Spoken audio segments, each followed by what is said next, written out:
expert in light weapons and guerrilla warfare. Sylvester Stallone is back as Rambo. Il a un emploi, c'est celui de l'homme d'action, et c'est celui qui rétablit l'ordre à la fin, quoi. Donc c'est là que le spectateur l'attend. Stallone revient alors aux fondamentaux et commence par envoyer Rambo sauver l'honneur de l'Amérique au Vietnam. Rambo, what most people call hell, he calls home. L'époque est au regain de tension avec le camp communiste. La politique étrangère trop molle de Carter est supplantée par une rhétorique musclée de la nouvelle administration. Reagan affuble l'URSS d'un nouveau surnom, celui d'Empire du Mal. En 1976, j'ai demandé à mon père pourquoi il voulait être président. Il venait juste de perdre la nomination du parti à la Convention républicaine. Il m'a répondu « Ça fait tellement longtemps que je vois des présidents américains s'asseoir avec des secrétaires généraux de l'Union soviétique qui, pour qu'ils puissent s'entendre, leur demandent toujours de renoncer à quelque chose. » Il a dit « J'en ai assez. Je veux être président parce que je veux m'asseoir avec le secrétaire général de l'Union soviétique. Et quand il me dira que je dois renoncer à ceci ou cela pour m'entendre avec lui, je me lèverai, je ferai le tour de la table, je me pencherai et je lui murmurerai à l'oreille « Niet ». Je veux être le premier président à dire « Niet » à un secrétaire général de l'Union soviétique. L'étalon italien est en phase. Après avoir battu le champion vieillissant dans Rocky II, après avoir triomphé du jeune loup arrogant dans Rocky III, il ne lui reste plus alors qu'une seule possibilité, se mesurer à la menace étrangère la plus terrible, évidemment soviétique.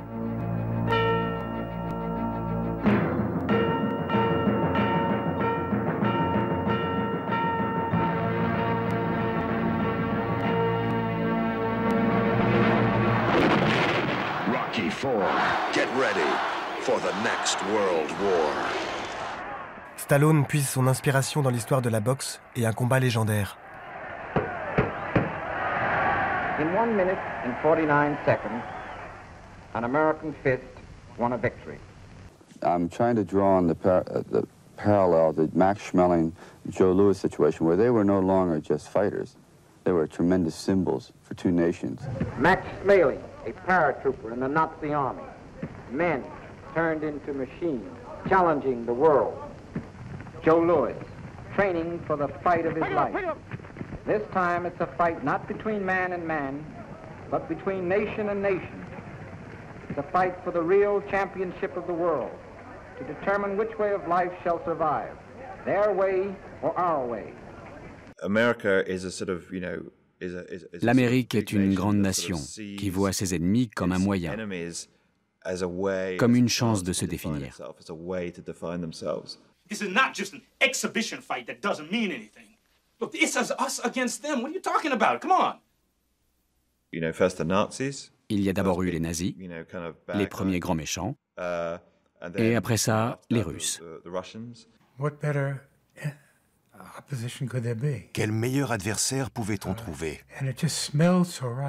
Ça semblait tellement évident pendant les années Reagan. Vu les conflits en cours à l'époque, c'était le rival parfait. My name is Tarago. I'm a fighter from the Soviet Union. I fight all my life and I never lose. Soon I fight Rocky Balboa and the world will see his defeat. Soon, the whole world will know my name. Selon vous, d'où venait cette image de l'adversaire soviétique? Du cinéma. Elle venait des films et des livres. Les méchants russes, on les voit tout le temps. On sait à quoi s'attendre. Les exemples ne manquent pas. Les méchants soviétiques qui avaient presque disparu dans les années 70 sont de retour sur les écrans américains. Time for dinner. No one thought it could ever happen here. À la télévision ou au cinéma, The Day After, America ou Invasion USA mettent en scène une Amérique attaquée par des soviétiques, la faucille entre les dents et la bombe atomique à portée de main.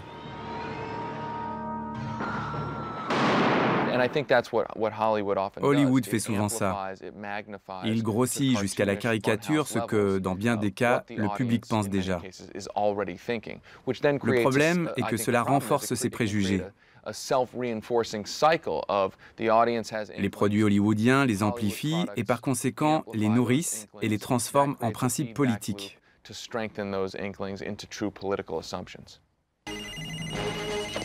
Et comme souvent, quand les relations internationales se tendent, la politique et le cinéma font cause commune.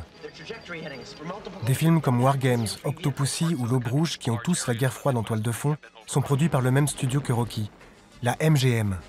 Celle-ci compte dans son conseil d'administration un faucon avant l'heure du gouvernement Reagan, le général Alexander Haig. The Soviet officials were complaining about such things as Rambo movies and Rocky movies, which cast the Soviets in a bad light. Do you think that's an appropriate sort of thing? Are you talking to your friends in Hollywood about the kind of movies being made these days? No, I was talking to my friends in Hollywood back at a time when they seemed to be making pro-communist pictures. Je ne crois pas que c'était prémédité de la part du réalisateur. Son intention n'était pas de faire passer un message politique. Pour la plupart des films, ce n'est pas le cas. Ce qui se passe, c'est que les studios et le réalisateur essaient d'être en phase avec les idées politiques du public pour faire des entrées. Si on parle le langage que parle déjà le public, c'est plus facile de lui vendre des billets pour un film. Rocky en est un exemple.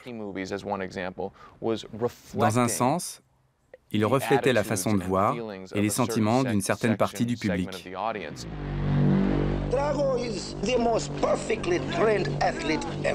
L'époque est à la surenchère. Pour faire un carton, il ne faut pas lésiner. Stallone crée l'un des méchants les plus emblématiques de l'histoire du cinéma. C'est un spectre jailli de l'inconscient de l'Amérique de Reagan. C'était ce que le pays redoutait le plus, une Russie remplie de types pareils. Jusqu'à la toute fin, Ivan Drago est un robot. C'est Terminator. La culture populaire américaine déshumanisait l'Union soviétique, car déshumaniser l'ennemi permet de le haïr plus facilement.